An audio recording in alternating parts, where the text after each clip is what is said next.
Hi, this is Katie with Katie's Kitchen, and today I'm going to show you the beginnings of my perfectly moist roast chicken. It starts with a brine that you have to do the day before, so it's Saturday afternoon, and I'm going to go ahead and get that started. If there's commentary from the peanut gallery, that's just our foster baby. She is not super thrilled with the dogs in the neighborhood and the party going on at her neighbors next door, so she may just have something to say about it, and that's okay. So first I'm going to slice up all of our aromatics. I've got a Gala apple. You can use whatever kind of apple you prefer. I like Galas, they're nice and crunchy and sweet. I've got 16 cups of water in this big stock pot to hold our brine. And here's a little lemon. Add some acidity. It'll tenderize the chicken a little bit. You can leave the seeds in, doesn't matter. Same with the orange. Well, thank you, Tater.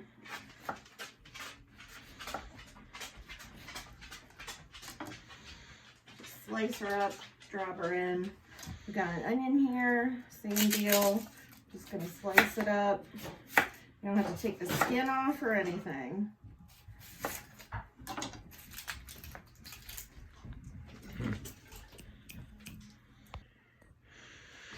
So we had to take a little break because Tater decided to find a highlighter and play with it, but she's safe now. So I'm gonna finish up here. I've got a whole head of garlic. I'm gonna cut widthwise like that. Drop that puppy in. And then I've got a teaspoon of whole allspice, 2 tablespoons, sounds like a lot, but you need it, of black peppercorns, and a tablespoon of fennel seed.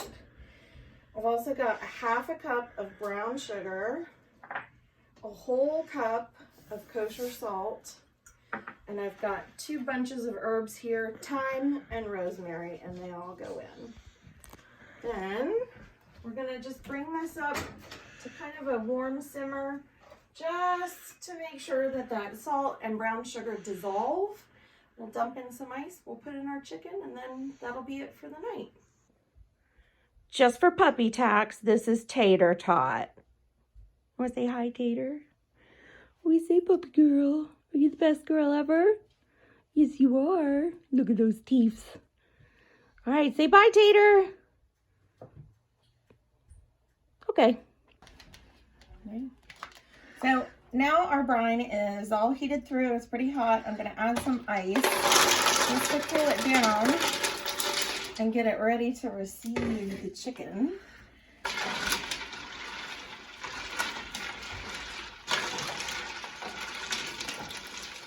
And the ice should melt fairly quickly. This brings it to the point where you can put the chicken in it without cooking the chicken. We're not ready to do that yet.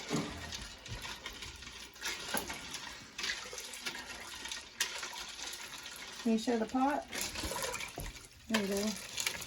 So as you can see, our ice is almost melted.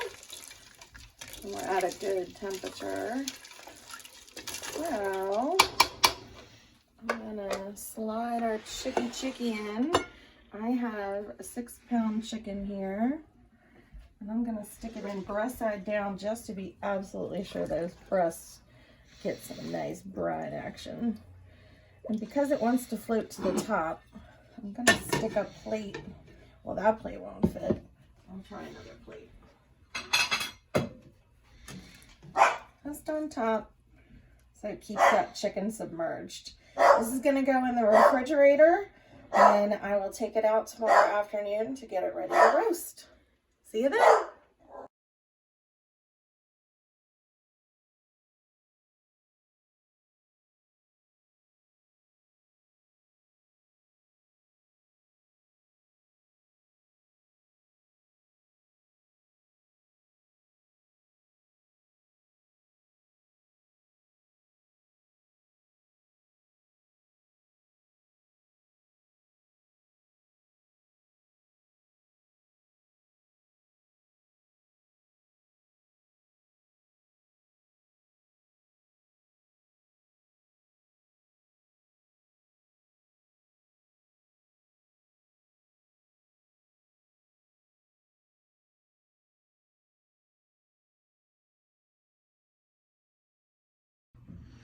Hey everybody, it is Sunday. I have let my chicken brine overnight, so that is going to be nice and juicy. And now I'm going to show you how I prep my roasting pan to receive the chicken. So I have a little bowl here. It's got some parsley, some rosemary, and some thyme. And the bowl is going to hold everything that I'm going to stuff in the chicken, just to keep it nice and moist and juicy. And then the rest of everything goes in the pan because it's going to perfume it. But also, I'm going to save all the things that I have in the pan to make delicious stock. So I've got some apple. I'm going to do up some celery. These can just be rough cuts. You don't have to go crazy or anything. This is just an opportunity to get some roasty toastiness on the vegetables so that they are extra delicious when I put them in my stock. I'm going to chop up some carrots here. I don't even peel them. I don't take the butts off, nothing, because it's just going to go in the stock pot when I actually get to eat them. So there's some carrots. I've got a shallot here. I'm going to quarter it. Don't even take the skins off. It's not worth your time. I'm going to save that with my apple slice here. A little orange. One of those for the chicken butt and the rest in the pot. Same with this lemon.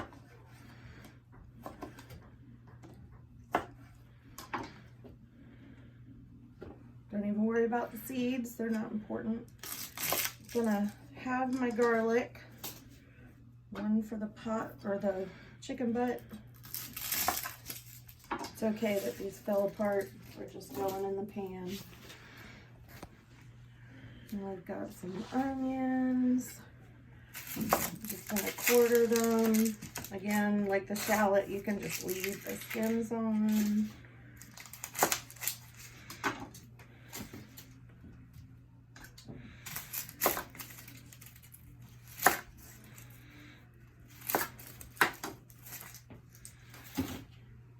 More onion here. We're gonna save one for the chicken butt. Then I've got a bunch of thyme, rosemary, and some parsley. I'm just gonna sprinkle around all those bits. And then just gonna flatten everything out. I did oil the pan just a little bit with some grapeseed oil, just so it's easier to clean up later, but it's not really for flavor. And then I'm going to just sprinkle a little bit of salt to season everybody so it makes my stock taste real good. And I'm just going to take a second to clean up, and then I'm going to move my chicken into the cook area. Great. All right, so I've got my chicken here, and I'm going to take my chicken stuffing pieces and just get them into the cavity real good. Got a little orange, a little apple, herbs, garlic, some shallot, and just cram it in there. And then I'm going to place them on the roasting pan. I put my rack on top of the vegetables. If it fits in yours, you can do that. Otherwise, you can just cook it right on top of the vegetables. That's okay too. And then now that I have chicken hands, I'm just going to wash my hands real quick, and then I'll come back and season it. Okay, so I'm ready to season my chicken. I've got some kosher salt here. I'm going to sprinkle it liberally all over. You want to make sure it's nice and coated.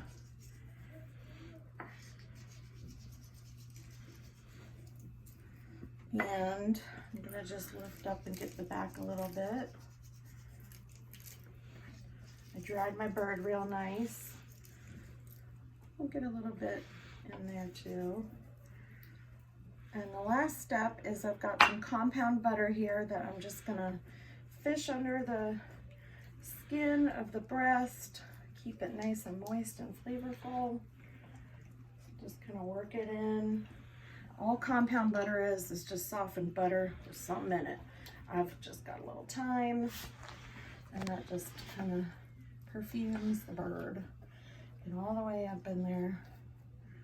Get all the bits you can. It's a little messy, but worth it.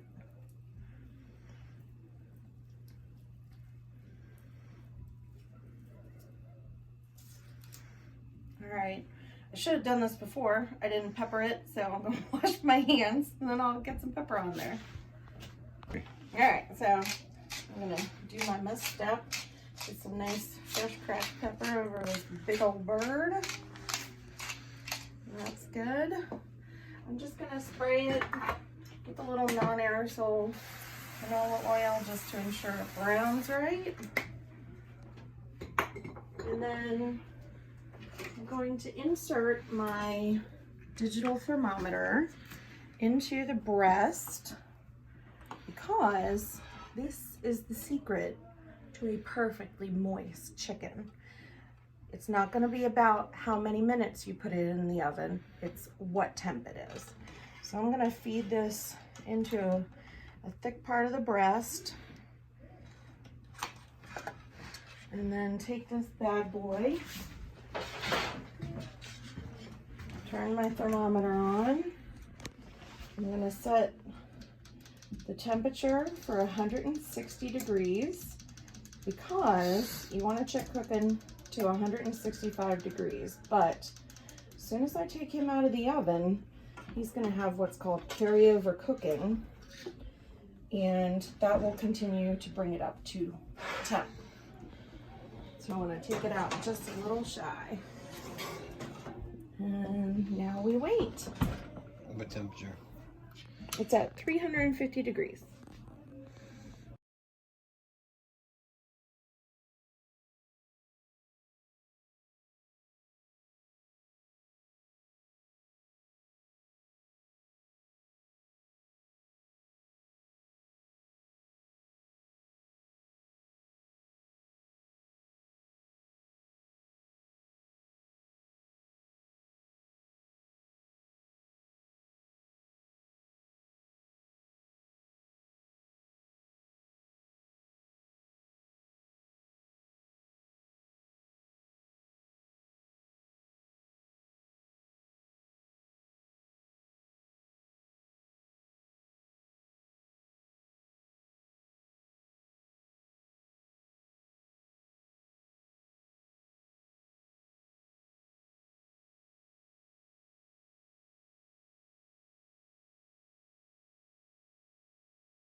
Okay, so our chicken is done resting. I rested it for about 20 minutes. And now I'm gonna cut into this bad boy and we're gonna get to eating. So I'm gonna just cut down along the sides. You kind of just follow the bone. As soon as you feel that bone, just give it a little pressure and it'll start to come out.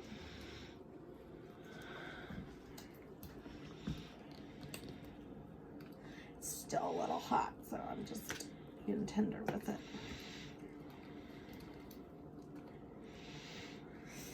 Woo!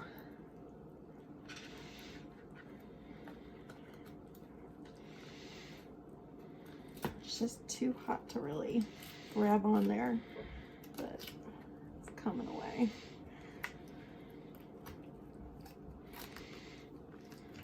There we go. And then you can just cut off the legs. So you have two pieces there. And same on the other side. Just kind of follow the bone.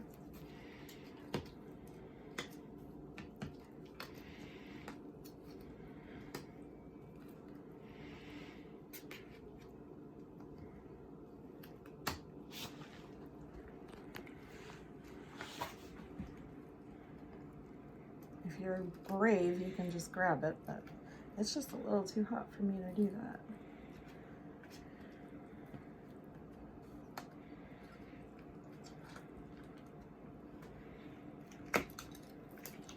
There it goes. Ta-da! Just get off that leggy there.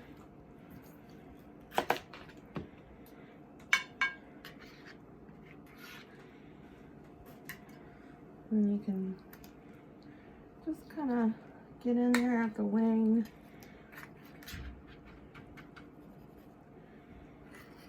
It's still very hot. So I'm gonna come at it as best I can with the knife, but I may just give up and do it later since neither one of us are big wing eaters. Yeah, I'll wait for him. So to just get at the breast, I slice on the side of the bone there and then just cut away. I don't want to lose too much of the skin because it's nice and crispy and delicious. But there we go.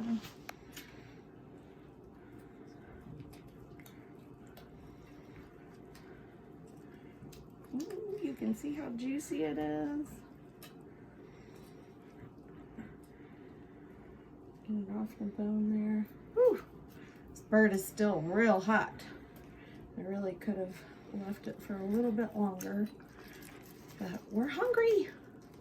We've been smelling this chicken cooking up the house all day, so it's time to get at it. We've lost the skin, but that's okay. I like to just cut it into nice big slices. Put it right on the plate there. All that's good picking later. Put that in your soup.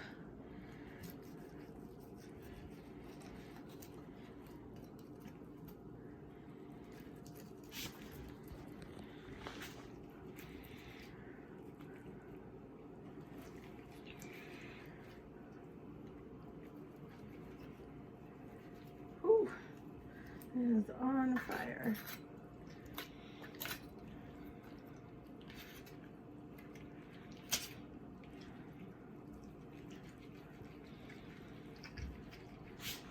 You can hear how juicy it is. There's a little piece of tenderloin that came off. We get some of this skin intact here.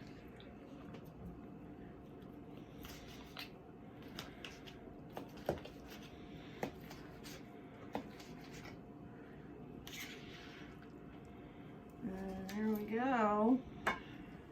We'll get those wings off later, and it's time to taste. All right, Tommy's gonna go in for the taste test.